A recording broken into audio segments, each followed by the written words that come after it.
Hello friends, I am Farhan Mir. Welcome back to our channel. ये video दोस्तों एक special video होने वाला है। 2008 में पूरी दुनिया में रिसेशन आया था, स्टॉक मार्केट क्रैश हो गई थी। इंडियन स्टॉक मार्केट तो 60% तक गिर गई थी। लेकिन अभी तक लोगों को पता नहीं है कि एग्जैक्टली 2008 में ऐसा क्या हुआ था जिसकी वजह से इतना बड़ा रिसेशन और मार्केट क्रैश हो गई थी। तो ये वीडियो में दोस्तों ये टॉपिक को हम लोग डिटेल में डिस्कस करने वाले हैं। एक बहुत ही इंपॉर्टेंट टॉपिक होने वाला है, बिकॉज मुझे ऐसा लगता है कि हर कोई मार्केट पार्टिसिपेंट जो इस मार्केट में काम कर रहा है, म्यूचुअल फंड में इन्वेस्ट कर रहा है, उन्हें ये वीडियो जानना, ये टॉपिक समझना बहुत ही ज्यादा जरूरी है, ताकि अगर फ्यूचर में कुछ ऐसा होता है या इसी टाइप की सिचुएशन बनती है तो वो लोग अपने आप को अवेयर रखें, मार्केट से दूर रहें, अभी तो पैसे को निकालें और एक बहुत बड़े लॉस से वो लोग बच सकते हैं। This is the third time दोस्तों ये वीडियो मैं आपके लिए रिकॉर्ड कर रहा हूं। एक्चुअली इसके पहले जब 2 बार मैंने रिकॉर्ड किया ना, तो आफ्टर रिकॉर्डिंग वो वीडियो मैंने खुद सुना और मुझे लगा यार ये वीडियो तो आप एक नॉर्मल इंसान समझ ही नहीं सकता, because topic is very complicated. इसमें बहुत सारे फाइनेंशियल टर्म्स इन्वॉल्व हैं जो बेसिकली फाइनेंशियल बैकग्राउंड वाले लोगों को ही समझ सकते हैं। इसलिए मैंने इस वीडियो को मैं खुद समझ नहीं पा रहा था। जब इस टॉपिक पे मैं रिसर्च भी कर रहा था तो मुझे काफी टाइम लग गया एग्जैक्ट पूरा कॉन्सेप्ट समझने के लिए। लेकिन आपको इतनी मेहनत बिल्कुल भी नहीं करनी है। एक वीडियो में दोस्तों ये टॉपिक आपको बिल्कुल क्लियर होगा, एकदम गारंटी के साथ। बहुत आसान लैंग्वेज में आपको समझाऊंगा। एक वीडियो देखिए, पूरा टॉपिक क्लियर। हिस्ट्री में ऐसे इवेंट बहुत कम बार रिपीट होते हैं, तो आपको जानना जरूरी है कि ऐसा क्या हुआ था। तो चलो दोस्तों शुरू करते हैं।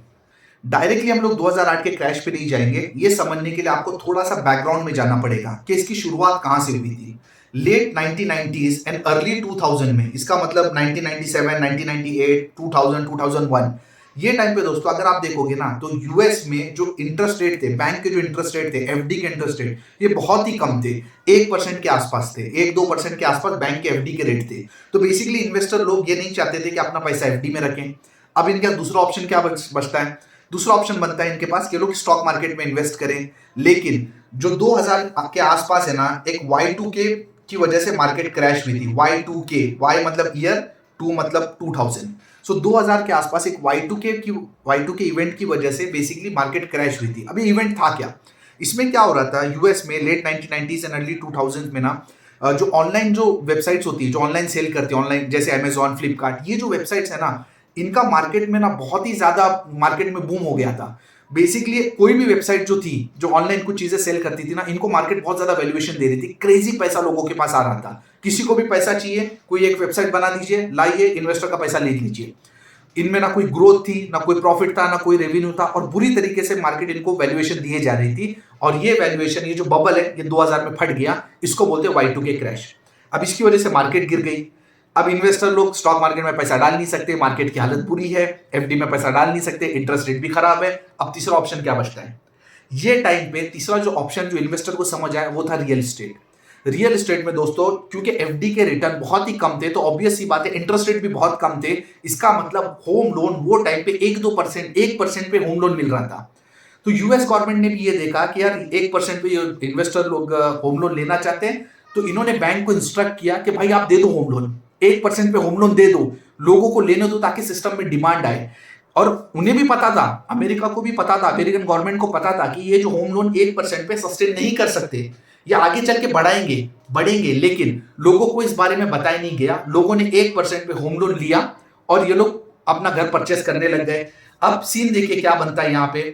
तो बेसिकली जब भी किसी इंसान को लोन चाहिए, वो क्या करेगा? बैंकर के पास जाएगा और बैंकर बेसिकली लोन देगा। सबसे पहले लोन किसको दिया जाएगा? सबसे पहले लोन उन लोगों को दिया जाएगा जिनमें लोन रिपे करने की कैपेसिटी है। ऐसे लोगों को बोलते हैं प्राइम बोरोवर्स। तो जो प्राइम बोरोवर्स थे वो लोन ले रहे थे, डिमांड बढ़ती जा रही थी, बिकॉज लोगों के पास कोई और ऑप्शन नहीं था। अब इतनी ज्यादा डिमांड बढ़ गई थी ना बैंकर लोगों के पास। अब ऑब्वियस सी बात है, जो बैंक्स हैं उनके पास तो अपनी लिमिटेशन है, उनके पास लिमिटेड पैसा है। लेकिन जो यूएस सिटीजन है, यूएस के लोगों को और लोन चाहिए थे, तो ये बैंकर लोगों के पास पैसा कम हो गया। तो इन्होंने क्या किया, बेसिकली इनको और पैसे की जरूरत थी, तो इन्होंने इन्वेस्टर बैंकर्स को अप्रोच किया और इनको बोला कि आप हमें पैसा दो। अब इन्वेस्टर बैंकर बहुत सारे इसमें इन्वॉल्व थे, लेकिन जो 2008 का जो मेजर जो क्राइसिस ट्रिगर हुआ था वो था लेमन ब्रदर्स की वजह से। इसलिए हम लोग यहाँ पे लेमन ब्रदर्स की बात करने वाले हैं। तो बेसिकली ये जो बैंकर्स है, इन्होंने बोला कि हमारे पास लोगों की बहुत ज्यादा डिमांड है, हमको पैसा चाहिए। तो बैंकर्स लोगों ने इन्वेस्टर बैंकर्स से डिमांड की और ये जो लोन थे इन्होंने बेसिकली इन्वेस्टर बैंकर्स को बेच दिया और इन्वेस्टर बैंकर्स ने इन रिटर्न में इन लोगों को पैसा दे दिया। तो अब ये सिस्टम हो गया बेसिकली। तो बैंकर्स लोगों ने ये जो लोन था, जो लोगों का लोन था, वो किसको बेचा? इन्वेस्टर बैंकर को, और इन्वेस्टर बैंकर ने इन रिटर्न में उनको पैसे दे दिए। इसका मतलब है जो प्राइम जो बोरोवर्स है, अब इनको जो रिटर्न करना है, डायरेक्टली पैसा इनको रिटर्न करना है इन्वेस्टर बैंकर को। अब बेसिकली इसमें जो बैंक्स है वो बीच में एज एजेंट और ब्रोकर की तरह काम कर रहे थे, लोगों से लोन अप्रूव कर रहे थे, छोटा सा कमीशन ले रहे थे और लोन को पास कर रहे थे इन्वेस्टर बैंकर को, क्योंकि उनके पास ज्यादा पैसा है और इन्वेस्टर बैंकर उन लोगों को पैसा दिया जा रहा था और ये पूरा सिस्टम चल रहा था। डिमांड बढ़ रही है, ज्यादा लोग लोन आ रहे हैं, इन्वेस्टर बैंकर पैसा दे रहे हैं। अब प्रॉब्लम कहां पे चालू होगी? ऑब्वियस सी बात है, जो इन्वेस्टर बैंकर है ना, जो लेमन ब्रदर है, उनकी भी तो एक लिमिटेशन है ना, उनके पास भी तो लिमिटेड पैसा है और लोगों की डिमांड और बढ़ती जा रही है, उन्हें और लोन चाहिए। तो अब ये लोग क्या करेंगे? इनके पास भी लिमिटेड पैसा है, तो इन्होंने सोचा कि किस तरीके से हम पैसे को जनरेट कर दें। तो यहां से ना प्रॉब्लम चालू हो गई। इन्होंने एक इंस्ट्रूमेंट बनाया दैट इज कॉल्ड सीडीओ, और ये जो इंस्ट्रूमेंट है ना, इन्होंने लोगों में बेच दिया और इनको बेच के लोगों से उन्होंने पैसा कलेक्ट किया। तो बेसिकली ये जो प्राइम बोरोवर से जो लोन है, जो बैंकर से इनको मिला, ये लोन इन्होंने इस लोन का एक इंस्ट्रूमेंट बनाया। ये सीडीओ बेसिकली एक फाइनेंशियल इंस्ट्रूमेंट है। इन्होंने एक इंस्ट्रूमेंट बनाया और ये जो लोन है वो एक्चुअली लोगों में बेच दिया। तो लोगों को बोला कि आप ये लोन खरीद लो, ये सीडीओ खरीद लो। इस पूरे लोन से सीडीओ बना के लोगों में बेच दिया। लोगों को बोला सीडीओ खरीद लो, आपको इस पर हाई रेट ऑफ इंटरेस्ट मिलेगा। ये सीडीओ पे बैंक बेसिकली इनको 3% का इंटरेस्ट दे रही थी।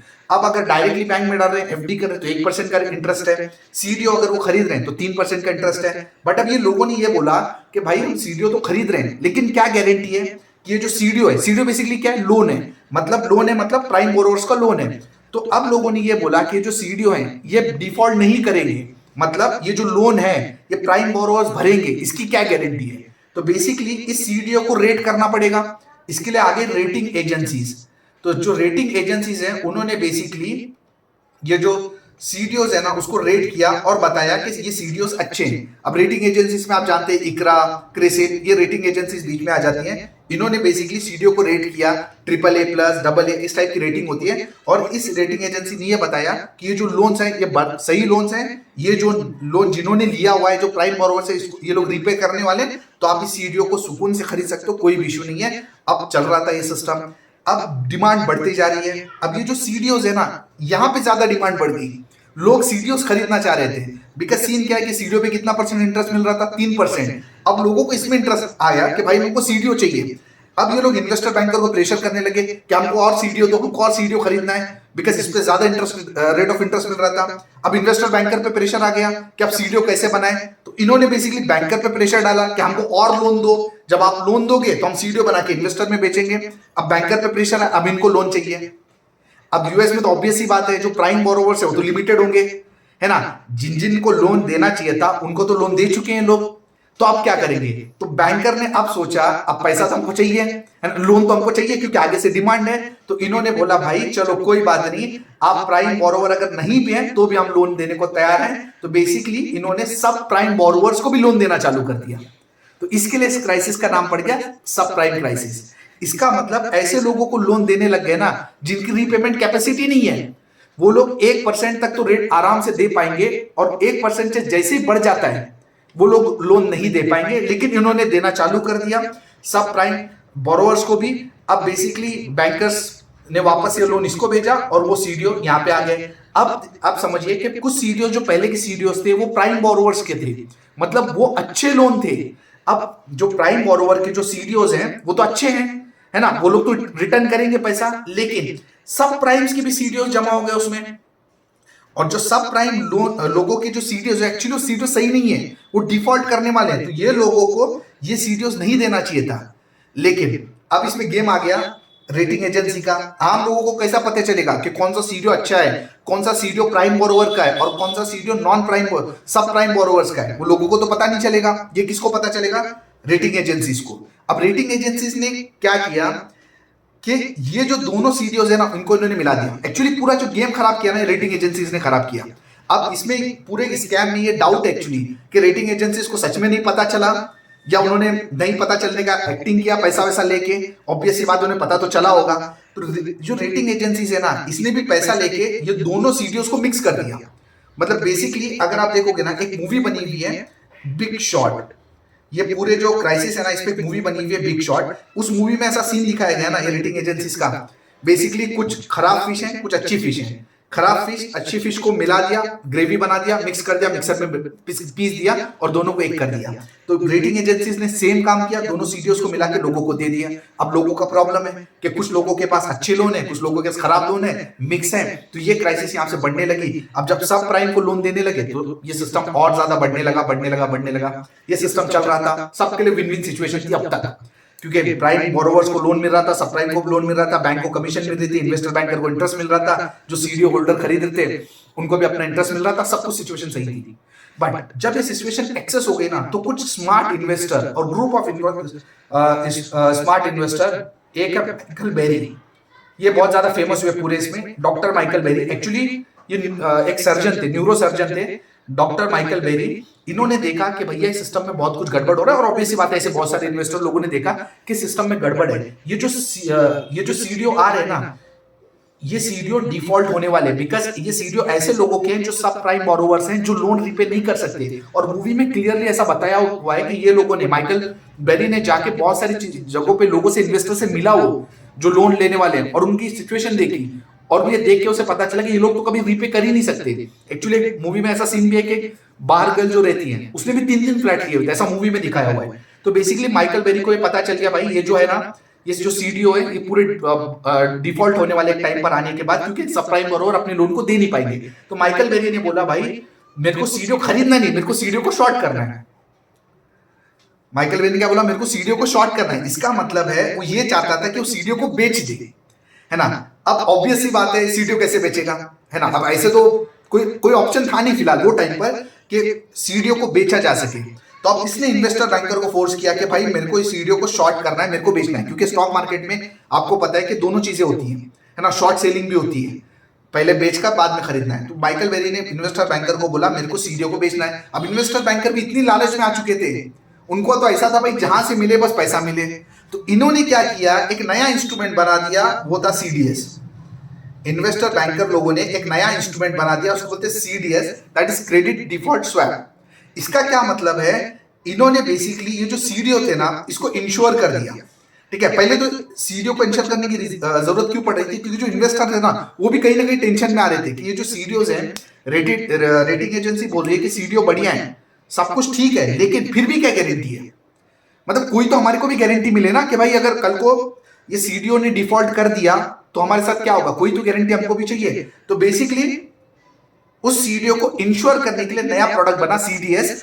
एक तो इनकी डिमांड थी और एक इनकी डिमांड थी बेसिकली इंश्योरेंस। अब इंश्योरेंस का क्या सीन है, मैं आपको नॉर्मल लैंग्वेज में बताता हूं। मान लेते हैं आपके पास गाड़ी है, ठीक है, अब आप गाड़ी है, आप इंश्योरेंस उसका लेते हैं, ठीक है।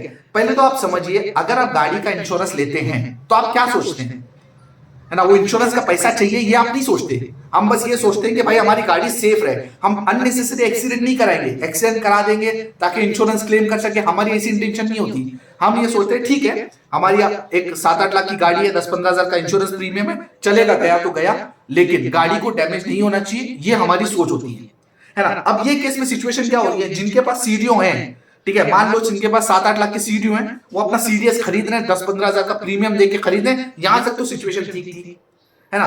तो बेसिकली इंश्योरेंस किसे दिया जाता है, पहले तो एक आप कॉन्सेप्ट समझिए कि इंश्योरेंस कौन ले सकता है। इंश्योरेंस वही ले सकता है जिसके पास कोई चीज हो जो इसको इंश्योर कर सके, है ना। आप गाड़ी का इंश्योरेंस कब लेंगे, जब आपके पास गाड़ी है। तो वैसे में सीडीओ जिसके पास था वो तो सीडीएस खरीदे, तो यहां तक समझ आता है। ये इन्वेस्टर बैंकर लोगों ने क्या कर दिया, पैसा कमाने के चक्कर में, ये जो माइकल बेरी जैसे लोग हैं ना, इनको बोलते हैं आप इंश्योरेंस ले लो। इसका मतलब है इनके पास चीज नहीं है फिर भी वो इंश्योरेंस ले रहे हैं। इसका मतलब आप समझिए, आपकी गाड़ी का इंश्योरेंस मैं कर रहा हूं कि भाई इसकी 8 लाख रुपए की गाड़ी है, ले 10-15 हजार का प्रीमियम मैं कर रहा हूं। अब मैं प्रॉफिट कब करूंगा, अब आपकी गाड़ी का एक्सीडेंट हो तो, है ना। अगर आपकी गाड़ी आपका इंश्योरेंस, तो आप उम्मीद करोगे कि एक्सीडेंट ना हो। आपकी गाड़ी मेरा मैं इंश्योरेंस कर रहा हूं, तो मैं तो ये चाहूंगा कि आपकी गाड़ी का एक्सीडेंट हो। सीन यहीं पे यही हो रहा था। जो माइकल बेरी है ना, इनके पास सीडीओ नहीं थे, फिर भी इन्होंने इंश्योरेंस खरीदा था। तो अब सीन क्या हुआ कि जैसे ही आप समझिए कि ये जो सब प्राइम बोरोवर्स है, इन्होंने डिफॉल्ट करना चालू किया, तो ऑब्वियस सी बात है ये जो सीडीओज है वो डिफॉल्ट होने लग गए। और जैसे सीडीओ डिफॉल्ट होंगे तो प्रॉफिट किसको होगा, जिसके पास उसका इंश्योरेंस है, गाड़ी का एक्सीडेंट होगा तो जिसका इंश्योरेंस है, आइडियली जिसका गाड़ी का एक्सीडेंट होता है उसका इंश्योरेंस होना चाहिए जिसकी गाड़ी है। बट यहाँ पे सीन क्या हो रहा था, सीडीओ डिफॉल्ट हो रहे थे, माइकल बेली टाइप के इन्वेस्टर लोगों के सीडीएस थे। इसका मतलब है कि ऐसे लोगों को इंश्योरेंस क्लेम होने लगा और इतने ज्यादा डिफॉल्ट होने लगे ना, 10-15 हजार का प्रीमियम देके आप 7-8 लाख का इंश्योरेंस क्लेम करो, इतने ज्यादा क्लेम होने लगे ना कि जो इंश्योरेंस कंपनी थी ना उसकी वाट लग गई।